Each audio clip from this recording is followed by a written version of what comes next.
So this is the Ozone Imager. It's a little bit different than the free one they offer on their website, mostly because of the multiband function and a couple of other meter readouts. So let's take a look at a couple of these here. So we have this. We have our obviously multiband meter reading right here, so we can adjust these bands accordingly. We've already gone through some of this. And we can obviously take away and add bands as we need them. Right here is our another stereo width meter. Right here, we can check this out. We add width from the top. Watch right up here.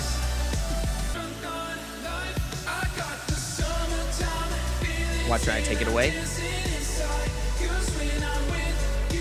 So this is monitoring the width of the stereo width on each on the entire track as a whole. So it looks like we have some wideness right here, so we can pull this down.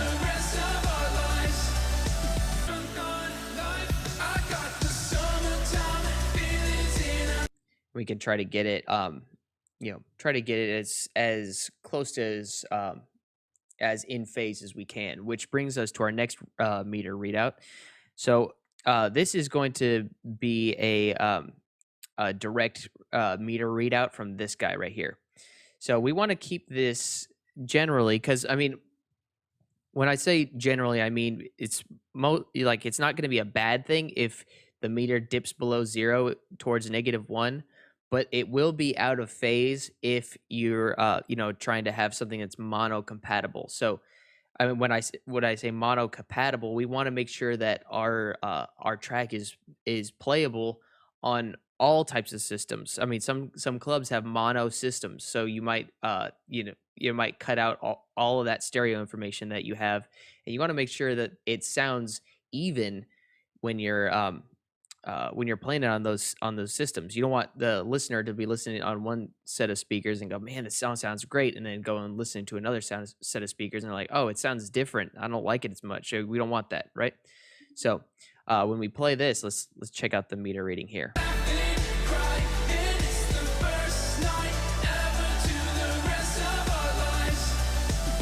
So it looks like we're pretty in phase right here. So it looks like we aren't really dipping even close to zero. So, but when we start adding stereo information,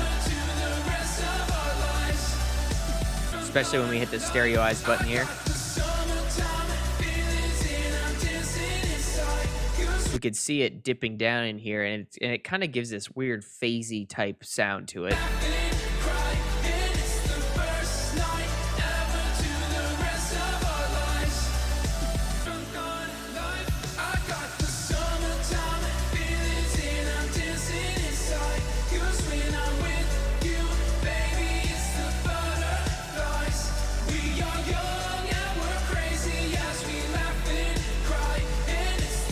So we can adjust the width of each band back up here with using these knobs right here. We can bring it up or bring it down. It will just add stereo information or take it away. You can see right here that two circles means stereo because of two different audio sources, and then mono right here is just one.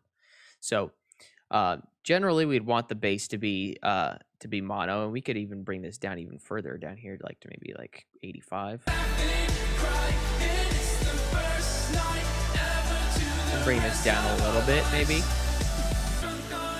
But like I said earlier, it's don't use this meter readout as something like, okay, yeah, it has to be exactly in this range, otherwise it's going to sound bad. It doesn't sound bad.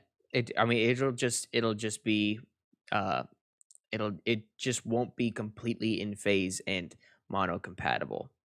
So, and right here we have the link band, so we can bring everything up or down as needed too. So, and lastly, we have the three different types of meter readouts right here.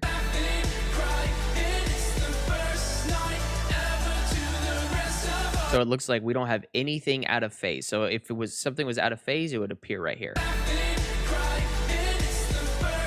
But when we bump that up, some of the stuff comes out of phase.